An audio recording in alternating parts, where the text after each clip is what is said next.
Hi there, Monique Casey here, and I'm here to tell you about 5 reasons why you need better boundaries. Now, this is a topic that's near and dear to my heart because it affects everyone, and a lot of people don't know it.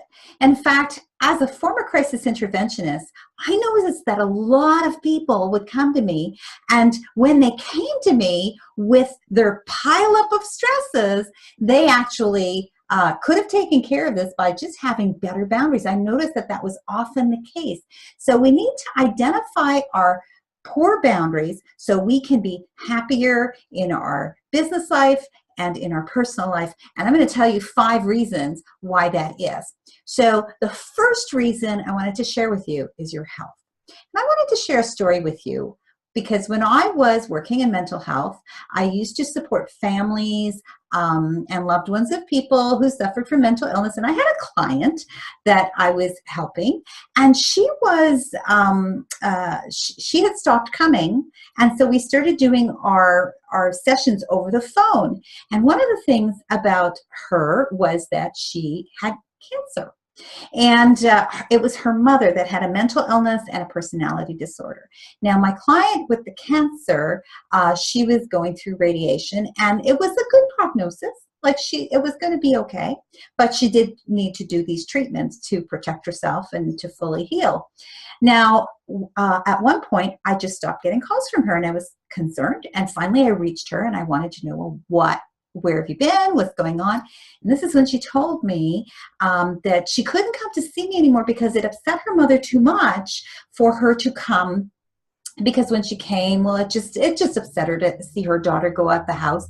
And she also told me that she wasn't doing her radiation anymore for the same reason. Because every time she would go for radiation, her mother would be reminded that she had cancer, and she'd start thinking that she was going to die. And so she stopped going because it stressed her mother so much, and there would be a meltdown. So can you imagine someone whose boundaries are so poor that they would actually risk their own health and well-being? And that does happen more than you think. Now, the second reason why you need better boundaries is to increase your ability to be compassionate. I don't know if you've read the book Daring Greatly by Brene Brown, and she noted in her book that she did a lot of interviews for this, and she said the most compassionate people are actually better boundaried. And it made sense because when we think about it, if we have really good boundaries, I know where I start and I end, what's important to me, then I start to control my own agenda. I am able to be honest and open to people. And when this happens, the kind of interactions we have, we feel much more respected. So if we feel respected, we actually have room in our lives to feel compassionate for others. And because we control our own agenda, we also can fit people in our lives that mean something to us. So we know what we love, we know what we value, we control our agenda, and we have the ability to be a bit more compassionate. So the third one I wanted to share with you is that you feel less disappointed. When people have poor boundaries, they tend to be very anxious.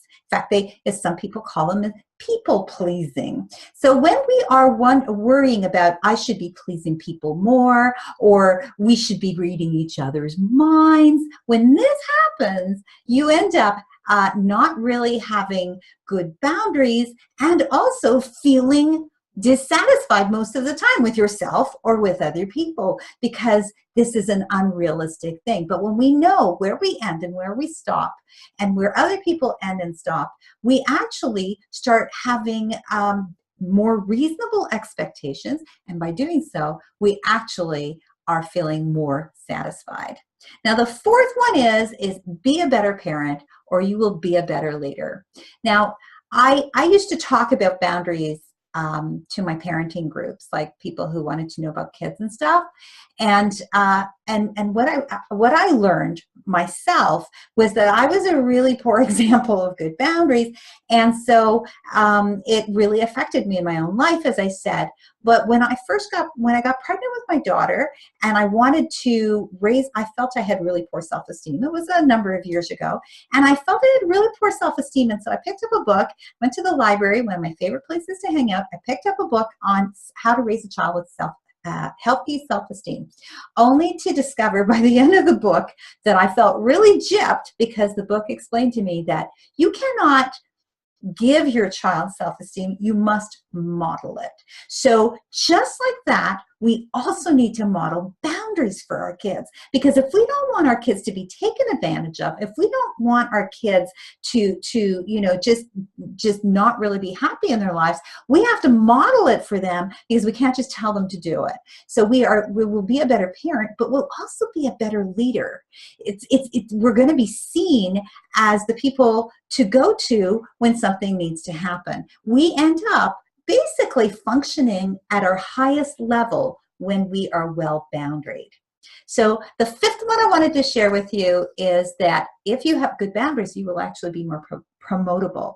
I was speaking to a fellow with a very large company, and but the majority of his staff, of the employees, were women. I think it was like a 75 to 25% ratio, but there were no women in the leadership team. They couldn't get people to promote up.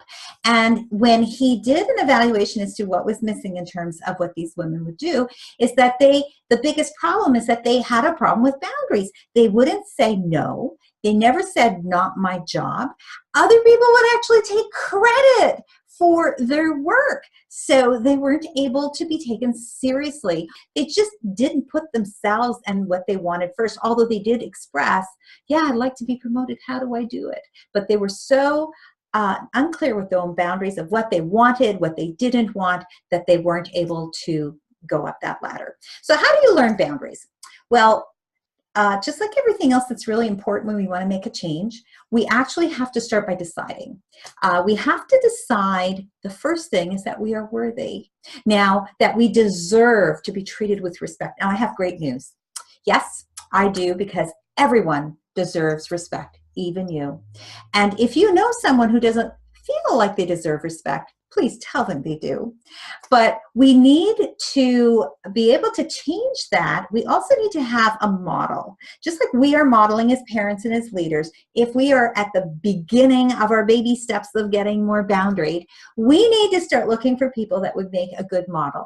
And I remember years ago when I was working in this a bank, and there was this woman that I just was blown away by. She was fearless. She was, so I started stalking her, basically. I started, wanting to be around her. And then I invited her to lunch so she wouldn't be weirded out by me, like seeming to be nearby all the time. And I told her how much I admired her, because she was so confident, and I wanted to learn to be more like her. So I let her know, and of course I was being very authentic when I said, oh my God, I find you. And I asked her permission if I could at times run something past her as to how she would react to something, just so I could learn a new frame of reference as to how to behave around people.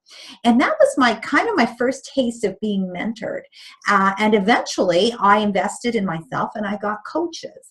And so, and now I am a coach. Now I do the coaching for people who want to learn about how to deal with difficult people, how to have better boundaries, obviously, how to ask for what you want and get it, how to go from conflict to collaboration. So I coach one-on-one. I love speaking and groups. I love working with groups, but the one-on-one is when you do some hand-holding. So so I've just opened up 5 spots on my calendar, and if you'd be interested in seeing that if we're a fit, then you can grab one of my discovery calls, and we can see if what you need is something I can help you with. And if not, that's great. There's absolutely no obligation. But so if you are being bullied, if you think you just want to know how to deal with those people who make you nuts, well, maybe we need to just have a quick talk. So grab one of those spots. And in the meantime, be kind to yourself. Say no, not harshly, just be firm and, honest that this is a no. And start by just deciding that you deserve to be treated with respect. So Monique Casey signing off. Till next time. Bye.